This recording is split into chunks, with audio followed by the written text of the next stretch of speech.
إن الحمد لله نحمده ونستعينه ونستغفره ونعوذ بالله من شرور أنفسنا ومن سيئات أعمالنا من يهده الله فلا مضل له ومن يضلل فلا هادي له وأشهد أن لا إله إلا الله وحده لا شريك له وأشهد أن محمدا عبده ورسوله يا أيها الذين آمنوا اتقوا الله حق تقاته ولا تموتن إلا وأنتم مسلمون يا أيها الناس اتقوا ربكم الذي خلقكم من نفس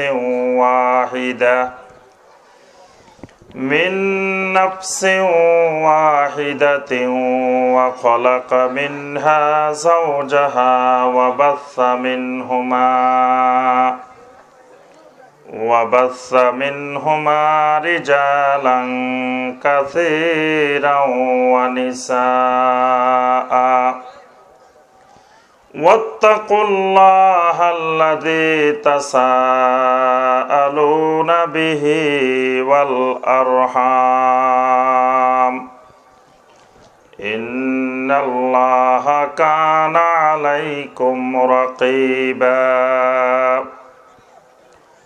يا أيها الذين آمنوا اتقوا الله وقولوا قولا سديدا يصلح لكم أعمالكم ويغفر لكم ذنوبكم ومن يطع الله ورسوله فقد فاز فوزا عظيما أما بعد فإن خير الحديث كتاب الله وخير الهدي هدي محمد صلى الله عليه وسلم وشر الأمور محدثاتها وكل محدثة بدعة وكل بدعة ضلالة وكل ضلالة في النار اللهم صل على محمد وعلى آل محمد كما صليت على إبراهيم وعلى آل إبراهيم إنك حميد مجيد اللهم بارك على محمد وعلى آل محمد كما باركت على إبراهيم وعلى آل إبراهيم إنك حميد مجيد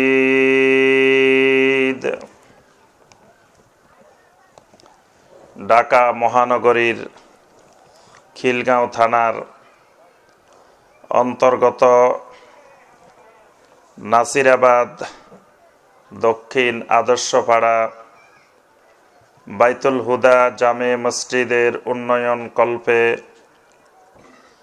আয়োজিত তৃতীয় বার্ষিক ওয়াজ মাহফিলের সম্মানিত সভাপতি, সম্মানিত প্রধান অতিথি, অত্র এলাকার বিভিন্ন মসজিদ এবং মাদ্রাসার সম্মানিত আইম্মায়ে মাসাজিদ এবং সম্মানিত ওলামায়ে কেরাম, এই এলাকার আমার সম্মানিত মুরব্বিয়ানে আযম, আমার অত্যন্ত আদরের, স্নেহের, মহব্বতের যুবক, কিশোর, শিশু ভাইয়েরা এবং পর্দার আড়ালের আমার সম্মানিতা মা এবং বোনেরা, আল্লাহ রাব্বুল আলামিনের দরবারে কোটি কোটি শুকরিয়া যে মহান রাব্বুল আলামিন আমাদেরকে সালাতুল আসরের পর থেকে শুরু করে এই দীর্ঘ সময় পর্যন্ত অনেক বড় বড় ওলামায়ে কেরামদের কাছ থেকে কোরআনে কারীম এবং সহিহ হাদিসের ভিত্তিতে অনেক বিষয়ে গুরুত্বপূর্ণ দ্বীনি আলোচনা শোনার যে রাব্বুল আলামিন আমাদেরকে ব্যবস্থা করে দিয়েছেন, এবং সর্বশেষ পর্যায়ে আজকের ওয়াজ মাহফিলের শেষ পর্যায়ে এসে আপনাদের সাথে মিলিত হয়ে কোরআনে কারীম এবং হাদিস নববী সাল্লাল্লাহু আলাইহি ওয়াসাল্লাম থেকে আল্লাহ রাব্বুল আলামিনের দ্বীন সম্পর্কে কিছু কথাবার্তা বলার এবং শোনার যে রাব্বুল আলামিন আমাদেরকে তৌফিক দিয়েছেন, সে মহান রাব্বুল আলামিনের শুকর আদায় করি। সকলে বলি আলহামদুলিল্লাহ। আলহামদুলিল্লাহর আওয়াজটা তো সন্তুষ্টজনক হয় নাই। আলহামদুলিল্লাহর আওয়াজে মনে হচ্ছে ওয়াজ শুনতে শুনতে একেবারে ক্লান্ত হয়ে গেছেন। এখন শেষ পর্যায়ে আলহামদুলিল্লাহর আওয়াজ বলে দিচ্ছে, আর বেশিক্ষণ দেরি করা যাবে না। আমরা এখন বাড়ি যাওয়ার জন্য প্রস্তুতি নিতেছি। আপনি যত তাড়াতাড়ি পারেন আলোচনা শেষ করে দিবেন, এটাই মনে হয় ইঙ্গিত দিচ্ছে নাকি? তা আলহামদুলিল্লাহর আওয়াজ এত ছোট কেন? তাহলে আল্লাহ রাব্বুল আলামিনের শুকর আদায় করি। আমরা সকলে বলি আলহামদুলিল্লাহ। মাশাআল্লাহ। দেখেন, একটু আগের আলহামদুলিল্লাহ আর একটু পরের আলহামদুলিল্লাহ কত বেশ কম হয়ে গেছে। আলহামদুলিল্লাহ। আমরা আশা করি আর বেশিক্ষণ লম্বা আলোচনা, দীর্ঘক্ষণ মাহফিল হবে না। যথাসম্ভব আমরা সংক্ষিপ্ত পরিসরে কিছু কথাবার্তা বলে আমরা আজকের ওয়াজ মাহফিল শেষ করার চেষ্টা করব ইনশাআল্লাহ। শেষ পর্যন্ত বসার জন্য কি রাজি আছেন, নাকি মাঝখান দিয়ে মেহমান রেখে বাড়ি চলে যাবেন? তাহলে বাড়িতে গেলে মেহমানকে নিয়ে যাইতে হবে নাকি? মেহমান না নিয়ে গেলে আমরা মনে করব যে নাসিরাবাদের ভাইয়েরা মেহমান রাখি বাড়ি চলে যায়। এই জন্য মেহমান রেখে বাড়িতে যাওয়া যাবে না, মেহমানের সাথে থাকতে হবে শেষ পর্যন্ত। আল্লাহ পাক আমাদেরকে মাহফিলের শেষ পর্যন্ত থাকার এবং যে কথাগুলো আমাদের জন্য হেদায়েতের জন্য দরকার, এরকম কথাবার্তা যেন আমাদের মুখ থেকে বের হয়, আল্লাহ পাক আমাদেরকে সেই তৌফিক দান করুন। সকলে বলি আমিন। আমরা সবসময় তাওহীদের আলোচনা শুনি, সেটা হলো আল্লাহ সুবহানাহু ওয়া তাআলার তাওহীদ। কি বলেন? কথা বলেন না দেখি, একটু ইয়েস নো হ্যাঁ কিছু তো বলবেন, মাঝে মধ্যে একটু কথা বলবেন। আমাদের সহিহ আকীদার এলাকাগুলোতে ভাইদের এই অভ্যাসটা একটু কম, কথাবার্তা বলে না, মানে জিজ্ঞাসা করলে বলতে চায় না। মানে ওনাদের অভ্যাসটা আলহামদুলিল্লাহ ভালো অভ্যাস, যে নিরিবিলি চুপচাপ শুনবেন। তো ঠিক আছে, শুনবেন, এটাতে কোনো আপত্তি নাই। কিন্তু কিছু জিজ্ঞাসা করলে যদি কথা বলেন, তাহলে আমি বুঝতে পারি যে আপনারা ঘুমান নাই, আপনারা জাগ্রত আছেন, আমার কথা বুঝতেছেন, শুনতেছেন। না হয় আপনারা ঘুমাই গেছেন নাকি কি করতেছেন, আমি কি বুঝবো? কি বলেন? তাও বলে না। আপনারা ঘুমাইছেন নাকি জাগ্রত আমি বুঝবো কিভাবে? ইমাম সাহেব নামাজ পড়াইতেছেন, এখন ইমাম সাহেব শুধু তেলাওয়াত করেই যাচ্ছেন, পিছনে মুসল্লি আছে কি নাই, নাকি মুসল্লি সব ইমাম সাহেবকে রেখে চলে গেছে, ইমাম সাহেব বুঝবে কেমনে? দেখেন আল্লাহু আকবার, ইসলাম কত সায়েন্টিফিক, কত বৈজ্ঞানিক। এই জন্য মুসল্লিরা যখন আওয়াজ করে, সশব্দে যখন আমিন বলবে, ইমাম সাহেব বুঝবেন যে আমার পিছনে মুসল্লি আছে। ইমাম সাহেবের তেলাওয়াত চলতেই আছে, মুসল্লিদের কোনো আওয়াজ নাই, চুপচাপ। তো ইমাম সাহেব বুঝবেন কেমনে আমার পিছনে মুসল্লি আছে কি নাই, নাকি মুসল্লি সব চলে গেছে? এই জন্য আপনার আমিনটা একটু সশব্দে বললে ইমাম সাহেব বুঝেন যে না, ঠিক আছে, আমার পিছনে মুসল্লিরা আছে এবং তারা জাগ্রত আছে, তারা খবর রাখতেছে। সুতরাং আমি 2 রাকাতের জায়গায় নামাজ 4 রাকাত পড়াই দিলে, 5 রাকাত পড়াই দিলে আমার মুসল্লিরা ধরব। এটাই ইমাম সাহেবের খবর থাকে। না হয়তো মুসল্লি আছে কি নাই খবর নাই। এক জায়গায় নাকি এরকম মাহফিল হচ্ছে, ওয়াজ মাহফিল হচ্ছে, তো বক্তা চোখ বন্ধ করে ওয়াজ করে। আমাদের দেশে অনেক সম্মানিত বক্তা ভাইয়েরা আছেন, চোখ বন্ধ করে কানে হাত দিয়ে উপরের দিকে তাকায় বয়ান করে। এরকম বক্তা দেখছেন? যে এইভাবে হাত ধরে উপরের দিকে তাকায়, চোখ বন্ধ করে বয়ান করেন। এবং মাঝে মাঝে মাবুদ বলে টান মারতে হয়, উপরের দিকে তাকায়। এমনি আল্লাহ আছেন সব জায়গায়, কিন্তু ডাক দিলে দে উপরের দিকে। আচ্ছা, যাই হোক, তো এরকম চোখ বন্ধ করে বক্তা বয়ান করতেছেন। এখন চোখ বন্ধ করে অনেকক্ষণ চোখ খুলেন নাই, চোখ বন্ধ করে বয়ান চলতে আছে, তালে তালে, সুরে সুরে, ছন্দে ছন্দে চলতেছে। এখন দেখা যায় মাহফিলে বক্তাও নাচে, শ্রোতাও নাচে, সবাই মিলে শীতকালে নাচের অনুষ্ঠান হয় অনেক জায়গায়। এরকম ওয়াজ মাহফিল দেখছেন? এখন ইন্টারনেট থাকাতে সুবিধা হয়, প্রতিদিন আমরা দেখি এরকম কত রকমের নাচ ওয়াজ মাহফিলে, কত রকমের জিকির আজকার। তো এইরকম এখন বক্তা অনেকক্ষণ ধরে ওয়াজ করছেন, পরে চোখ খুলি দেখে একটা মানুষও নাই, সবাই চলে গেছে আস্তে আস্তে। এখন লাস্টে একজন বসে আছে, বক্তা বলতেছে আল্লাহু আকবার, একজন খালেস মুখলেস আল্লাহর বান্দা পাওয়া গেছে। সব মানুষ আমার ওয়াজ থেকে চলে গেছে, একজন আল্লাহর খালেস বান্দা, দিনদার বান্দা বসে আছে। তো বলে যে ভাই, তোমার নাম কি? তুমি কি জিনিস তোমাকে এত আকৃষ্ট করলো, সব চলে গেছে, তুমি বসে আছো? বলে যে হুজুর, আমিও চলে যাওয়ার প্রস্তুতি নিছিলাম, কিন্তু যে মাইকটা, এটা কিন্তু আমার, মাইকের জন্য বসে আছি, না আমিও চলে যাইতাম। আমি আপনার ওয়াজের মহব্বতে বসে নাই, বসে আছি কিসের জন্য? মাইকটা নিতে হবে, এই জন্য বসে আছি। তো এই জন্য আমরা চেষ্টা করব চোখ বন্ধ করে ওয়াজ করব না, চোখ খোলা রেখে ওয়াজ করব, চোখ খোলা রেখে কথা বলবো। যে উঠবেন কিন্তু আমরা দেখে যাব, চোখ খোলা থাকবে। তবে মাঝে মধ্যে একটু কথা বলবেন, কারণ আপনাদের ওইদিকে একটু অন্ধকার, আমার এদিকে একটু আলো বেশি, তাহলে ঘুমাইলে কিন্তু দেখা যাবে না। এজন্য কথাবার্তা বলতে রাজি আছেন তো নাকি? আলহামদুলিল্লাহ। দেখেন এই এলাকার ভাইয়েরা কত ভালো, যেটা বলি সেটাই রাজি, আলহামদুলিল্লাহ। আল্লাহ পাক সবাইকে সিরাতে মুস্তাকিমের হেদায়েত দান করুন। তা আমরা আমাদের আলোচনা শুরু করি। আলোচনার বেশি সময় নাই, বেশি রাত করব না, সংক্ষিপ্ত কথা।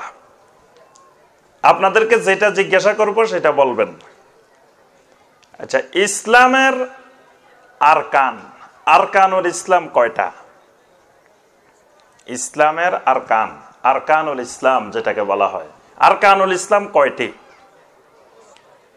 তো আরো সহজভাবে বলি, ইসলামের বেনা বা ইসলামের খুঁটি, ইসলামের স্তম্ভ কয়টি? মাশাআল্লাহ, দেখছেন, একটু ব্যাখ্যা করে দেওয়ার পরে সবাই পারে, কিন্তু প্রথম আরকানুল ইসলাম বলার কারণে অনেকে বুঝতে পারেন নাই। তাহলে ইসলামের আরকান, ইসলামের খুঁটি, বেনা কয়টা? 5টা। আল্লাহ রসুল সাল্লাল্লাহু আলাইহি সাল্লাম অসংখ্য হাদিসে এটার বর্ণনা দিয়েছেন। আল্লাহ রসুল সাল্লাল্লাহু আলাইহি সাল্লাম বলেন, বুনিয়াল ইসলামু আলা খামস, শাহাদাতে আল্লাহ ইলাহা ইল্লাল্লাহ ওয়া আন্না মুহাম্মাদার রাসূলুল্লাহ ওয়া ইকামিস সালাহ ওয়া ইতাইজ যাকাত ওয়া হজ্জিল বাইতি ওয়া সাওমি রমাদান। আল্লাহ রাসূল সাল্লাল্লাহু আলাইহি ওয়াসাল্লাম বলেন, বুনিয়াল ইসলামু আলা খামসিন, ইসলামের ভিত্তি, ইসলামের বেনা 5টি জিনিসের উপরে স্থাপন করা হয়েছে। ইসলাম নামক বাড়িটিকে, ইসলাম নামক গড়টিকে 5টি বড় বড় পিলারের উপরে দাঁড় করানো হয়েছে। 1 নম্বর পিলারটি হলো শাহাদাতে আল্লাহ ইলাহা ইল্লাল্লাহ ওয়া আন্না মুহাম্মাদার রাসূলুল্লাহ। 1 নম্বর পিলারটা হলো আল্লাহর কোন বান্দা সাক্ষ্য দিতে হবে, শাহাদা দিতে হবে আল্লাহ রাব্বুল আলামিন ছাড়া সত্যিকারের কোনো হক মাবুদ নাই, এবং মুহাম্মদ সাল্লাল্লাহু আলাইহি ওয়াসাল্লাম আল্লাহ রাব্বুল আলামিনের পক্ষ থেকে প্রেরিত একজন রাসূল। সুবহানাল্লাহ। এটা হলো ইসলামের 1 নম্বর খুঁটি বা বেনা বা রোকন। আল্লাহর কোন বান্দা এই রোকনের, এই শাহাদার 2টি অংশের মধ্য থেকে যদি একটি অংশে বিশ্বাস করে সেও ঈমানদার নয়, আবার যদি দ্বিতীয় অংশ বিশ্বাস করে প্রথম অংশ বিশ্বাস করে না সেও ঈমানদার নয়। কেউ যদি বলে আমি লা ইলাহা ইল্লাল্লাহ বিশ্বাস করি কিন্তু মুহাম্মাদুর রাসূলুল্লাহ বিশ্বাস করি না, ঈমানদার হবে? আবার কেউ যদি বলে আমি মুহাম্মাদুর রাসূলুল্লাহ বিশ্বাস করি, লা ইলাহা ইল্লাল্লাহ বিশ্বাস করি না, ঈমানদার হবে? আপনার নবী সাল্লাল্লাহু আলাইহি ওয়াসাল্লামের একজন চাচা ছিল আবু তালেব। আবু তালেব বিশ্বাস করত মুহাম্মাদুর রাসূলুল্লাহ সাল্লাল্লাহু আলাইহি ওয়াসাল্লাম, কিন্তু লা ইলাহা ইল্লাল্লাহ বিশ্বাস করে নাই, ঈমানদার হয়েছে? হয় নাই। আবার আব্দুল্লাহ ইবনে উবাই বিশ্বাস করত লা ইলাহা ইল্লাল্লাহ, সে সরাসরি কোনো শিরক করে নাই, কিন্তু সে বিশ্বাস করত না মুহাম্মাদুর রাসূলুল্লাহ। এজন্য আব্দুল্লাহ ইবনে উবাইও মুসলমান হইতে পারে নাই। তাহলে বোঝা যায় সাক্ষ্য দিতে হইলে, শাহাদা দিতে হইলে 2টি অংশের শাহাদা লাগবে। লা ইলাহা ইল্লাল্লাহর শাহাদাও লাগবে, মুহাম্মাদুর রাসূলুল্লাহর সাক্ষ্য লাগবে। এই জন্যই কালেমাটা করা হয়েছে এইভাবে, লা ইলাহা ইল্লাল্লাহু মুহাম্মাদুর রাসূলুল্লাহ সাল্লাল্লাহু আলাইহি ওয়াসাল্লাম। কালেমার ভিতরে 2টি তাওহীদকে একত্রিত করা হয়েছে। একটা তাওহীদ হলো তাওহীদুল্লাহি সুবহানাহু ওয়া তাআলা, আরেকটা হলো তাওহীদু ইত্তিবাই মুহাম্মাদুর রাসূলুল্লাহ সাল্লাল্লাহু আলাইহি ওয়াসাল্লাম। 2 তাওহীদকে একসাথে একত্রিত করা হয়েছে। লা ইলাহা ইল্লাল্লাহর সাক্ষ্য দেওয়ার অর্থ হলো আল্লাহ নাবুদা ইল্লাল্লাহ, আল্লাহ ছাড়া কারো আমি ইবাদত করব না। ইবাদত করব কার? হয় নাই তো, একমাত্র আল্লাহর ইবাদত করব। কার? একমাত্র আল্লাহর। খালি আল্লাহর বললে হবে না, তাহলে আল্লাহরও করবেন, অন্য জায়গায়ও করবেন। এজন্য বলতে হবে ইবাদত করব কার? ইয়্যাকা না'বুদু ওয়া ইয়্যাকা নাস্তাঈন। ইবাদত করব একমাত্র আল্লাহর। ইয়্যাকা আছে, ইয়্যাকা ছাড়া যদি বলেন না'বুদু তাহলে তাওহীদ হবে না। না'বুদু মানে ইবাদত করব আল্লাহর, ঠিক আছে, কিন্তু ইয়্যাকা লাগান নাই, একমাত্র লাগান নাই, আপনার তাওহীদ আসে নাই। এজন্য ইবাদত করব একমাত্র আল্লাহর। এটা হলো শাহাদাতে আল্লাহ ইলাহা ইল্লাল্লাহ। কিন্তু সেই ইবাদতটা আল্লাহ না'বুদাল্লাহ ইল্লা বিমা শারা রাসূলুহু, আল্লাহ রাসূল সাল্লাল্লাহু আলাইহি সাল্লাম যেই পদ্ধতিতে যেভাবে দেখিয়ে দিয়েছেন সেইভাবে ছাড়া আর কোন পদ্ধতিতে ইবাদত করব না। এটার নাম শাহাদাতে আন্না মুহাম্মাদুর রাসূলুল্লাহ। এটার নাম মুহাম্মদুর রাসূলুল্লাহ সাল্লাল্লাহু আলাইহি সাল্লামের শাহাদা। এটাও তাওহীদ। মানে আল্লাহ রাব্বুল আলামিনের মাবুদ হওয়ার ব্যাপারে যেমন তাওহীদ, ঠিক আল্লাহ রাসূল সাল্লাল্লাহু আলাইহি সাল্লামের ইত্তেবা করার ব্যাপারেও মুহাম্মদুর রাসূলুল্লাহ সাল্লাল্লাহু আলাইহি সাল্লামের তাওহীদ লাগবে, না হয় ঈমান হবে না। আল্লাহর তাওহীদের পাশাপাশি আল্লাহ রাসূল সাল্লাল্লাহু আলাইহি সাল্লামের ইত্তেবার তাওহীদ লাগবে। ইত্তেবার তাওহীদ যদি না হয় তাও ঈমানদার না। তাহলে এই কালেমাটা ঠিক আছে নাকি? কথা বলেন। লা ইলাহা ইল্লাল্লাহু মুহাম্মাদুর রাসূলুল্লাহ সাল্লাল্লাহু আলাইহি ওয়াসাল্লাম কালেমাটা ঠিক আছে কিনা?